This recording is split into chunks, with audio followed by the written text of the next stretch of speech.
Mapagpalang araw po sa inyong lahat. Welcome to DJ Sean Stories. Turn on your notification bell, like and subscribe para sa crime stories araw-araw. Sa ngayon, napakadami ng grupo ang nauuso at sumisikat.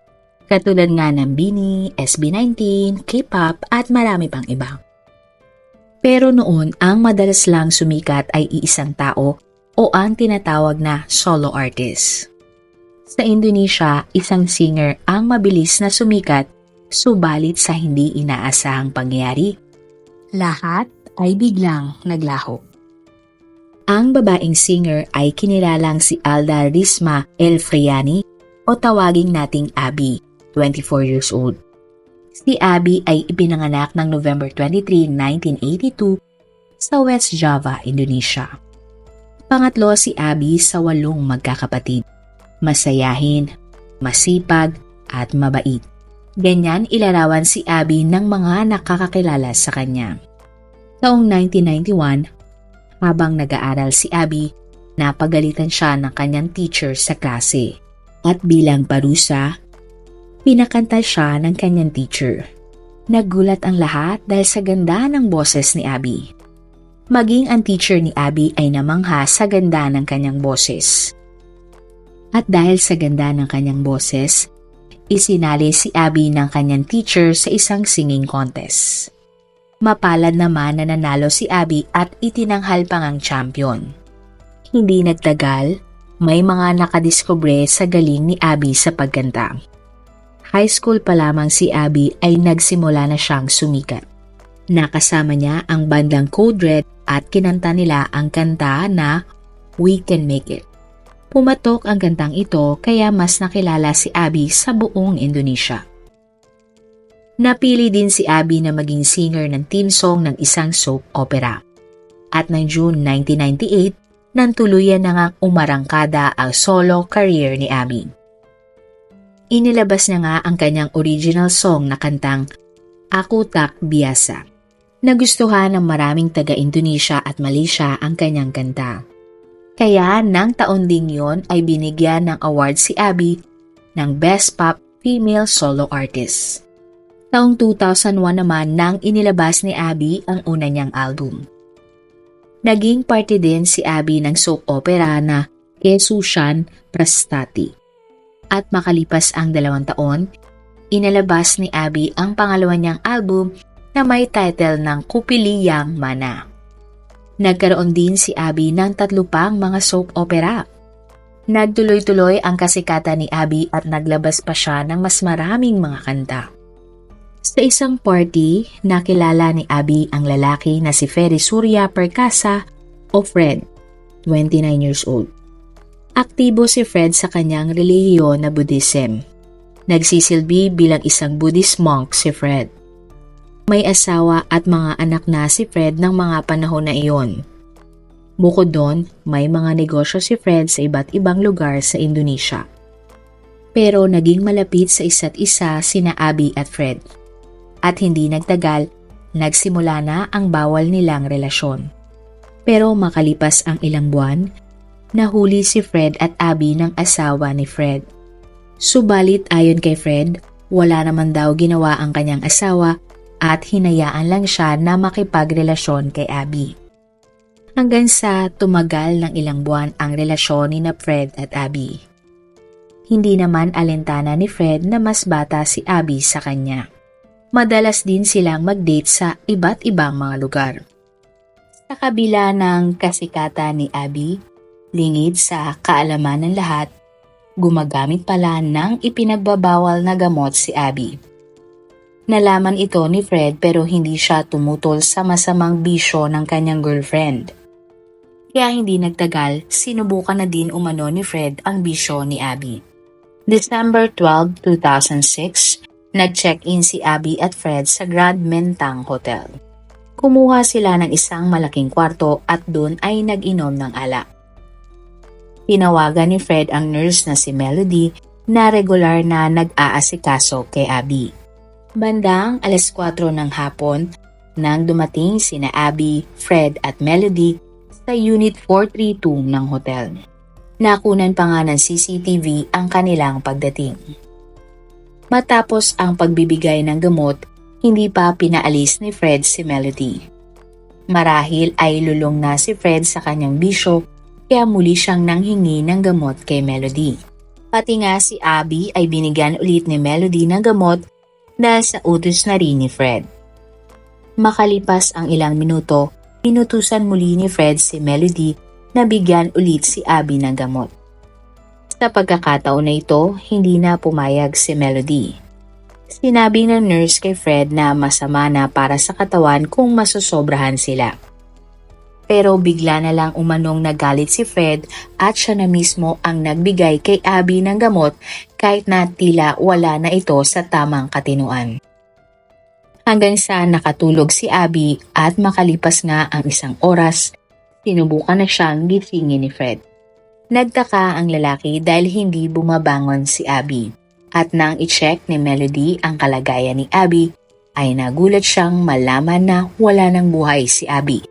Parang nahimasmasan si Melody at natakot at nagtangka nga siyang tumakas. Pero bago pa man niya magawa iyon, tinakot na siya ni Fred at sinabing siya ay isang sundalo. Kinausap ni Fred si Melody at sinabing huwag siyang magsusumbong. Agad namang pumayag ang nurse matapos siyang bigyan ni Fred ng 100,000 pesos. Bukod doon, binigyan din ni Fred si Melody ng isang maliit na gold bar. Pagkatapos ay dali-daling umalis ng hotel si Melody. Bandang alas 10 ng gabi nang tumawag si Fred sa front desk ng hotel at sinabing kailangan niya ng taxi dahil may isusugod siya sa ospital. Mabilis naman dumating ang taxi at makalipas lang ang ilang sandali, nakarating na si Fred at Abby sa ospital. Agad na chinek ng doktor si Abby at napansin nga ang maliit na turok ng karayom sa kanyang katawan. Sinubukan nilang iligtas si Abby pero huli na ang lahat para sa kanya. At sinabi na nga ng doktor na siya ay patay na. Tinanong ng doktor si Fred kung ano ba ang nangyari. At nagsinungaling si Fred at sinabing nadatnan niya na lang si Abby na ganun na ang kalagayan. Pero duda ang doktor at isinailalim ang labi ni Abby sa autopsy. Doon na nga nalaman na ang ikinamatay ng singer na si Abby ay pagkalason mula sa ipinagbabawal na gamot. Ayon sa teorya ng ospital, baka nalulong sa masamang bisyo si Abby kaya ganon ang kanyang sinapit. Pero nang suriin ng mga pulis si Abby, hindi sila naniniwala na si Abby ang may gawa noon sa kanyang sarili. Agad na kumalat ang balita sa pagkamatay ng sikat na singer na si Abby. Marami ang nagulat sa nangyari at hindi nila akalain na iyon ang magiging sanhi ng pagkawala nito. Maraming fans ni Abby ang nadismaya at nagsabi na ayaw na nila sa singer. Matapos nga ang nangyari, bumagsak ang benta ng mga CD na may kanta ni Abby. Ang investigasyon. Nagsimula ang investigasyon ng mga pulis sa kwarto ng hotel kung saan nag-check-in si Abby. Nakita nila ang mga ebidensya na may masamang bisyo si Abby. Tinanong ng mga pulis ang mga staff ng hotel kung may kasama ba si Abby sa kwarto ng hotel nang ito ay mamatay. Sinabi nila na may kasama si Abby sa hotel na isang lalaki. Nakuha naman ng mga pulis ang impormasyon na ang kasama ni Abby ay ang kanyang boyfriend na si Fred. Kaya naman nagsimula ng hanapin ng mga pulis si Fred. Gusto sana nilang makausap ang lalaki dahil baka may alam ito sa nangyari kay Abby. Subalit na pag-alaman ng mga pulis na noong December 13, umalis na papuntang Singapore si Fred. Nagtaka at naghinala ang mga pulis sa ikinilos ni Fred. Bakit daw bigla itong umalis kamamatay lang ni Abby na kanyang girlfriend? May mga nakuhang DNA sa loob ng kwarto ni Abby pero ito ay hindi kanya. Kaya para sa mga pulis, may iba pang kasama si Abby sa loob ng hotel. Idineklara ng mga pulis si Fred na person of interest sa nangyari kay Abby at humingi sila ng tulong sa mga otoridad ng Singapore. Makalipas lang ang ilang araw, sa tulong ng mga pulis sa Singapore, December 28, nang madakip si Fred. Siya ay ibinalik sa Indonesia matapos lamang ang isang araw. Agad na kunestyon ng mga pulis si Fred. Nung una ay sinabi niyang wala siyang alam sa pagkamatay ni Abby. Business partner lang daw niya ang babae at wala silang relasyon. Binanggit din ni Fred sa mga pulis na siya ay may asawa at ang mga anak na, kaya bakit siya makikipagrelasyon kay Abby. Bukod kay Fred, sinabi din ng management ng hotel na may isa pa ngang babae na pumasok sa Unit 432.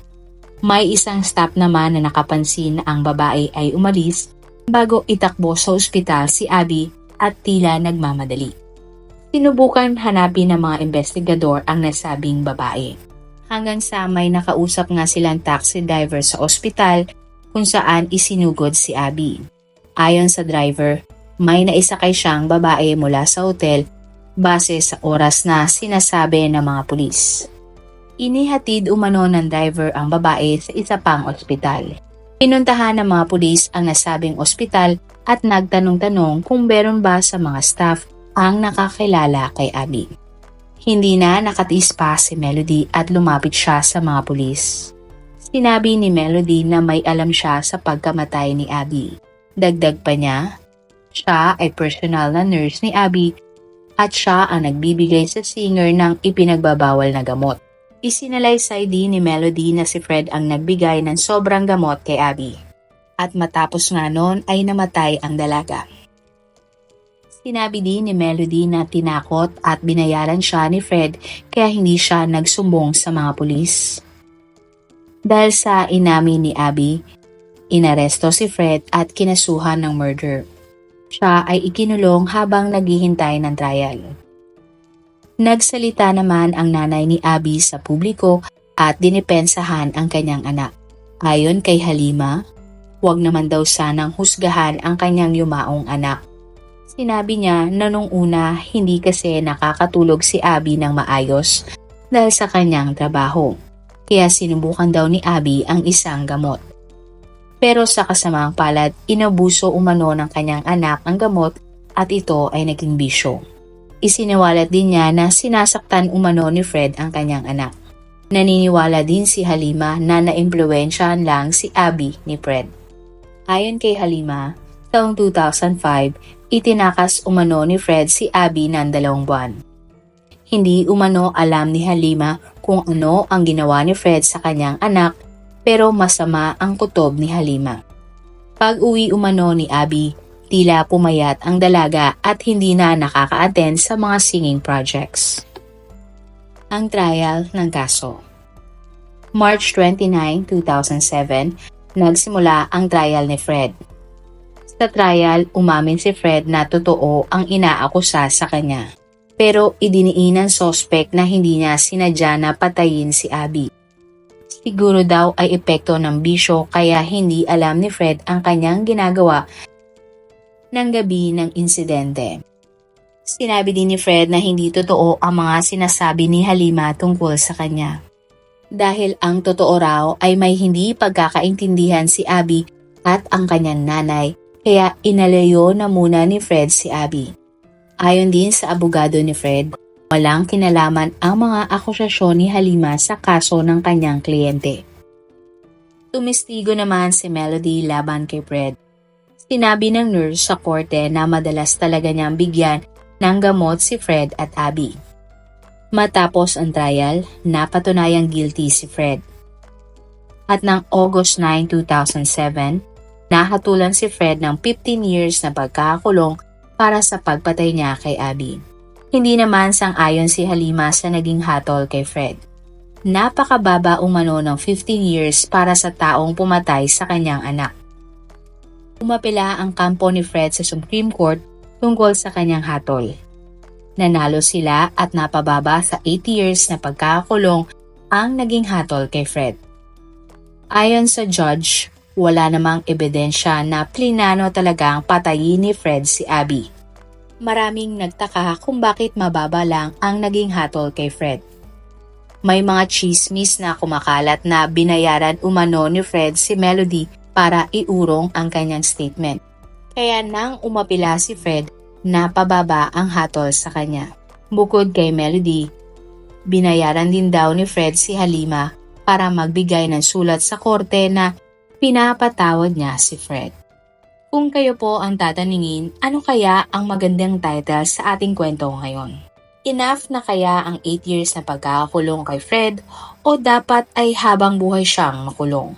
Kung kayo ang Halimbawa, tatanungin, meron kayong iniidolo at nalaman nyong mayroong hindi nagagawang maganda, sosuportahan nyo pa rin ba ang inyong idolo o hindi? Marami pong salamat sa inyong panonood. Meron ba kayong mga kwento na gusto nyong i-share sa ating mga manonood? O kung may personal po kayong kwento na gusto nyong i-feature sa ating channel, i-comment down below nyo lang ang inyong mga suggestions. Para naman po sa dagdag kalaman, i-subscribe nyo din po at i-follow ang ating iba pang YouTube channel katulad ng Tagalog Facts and Mysteries by DJ Sean at Manila Boy Wonder Philippines. Marami pong salamat sa pagsuporta nyo sa aming mga channel. God bless everyone!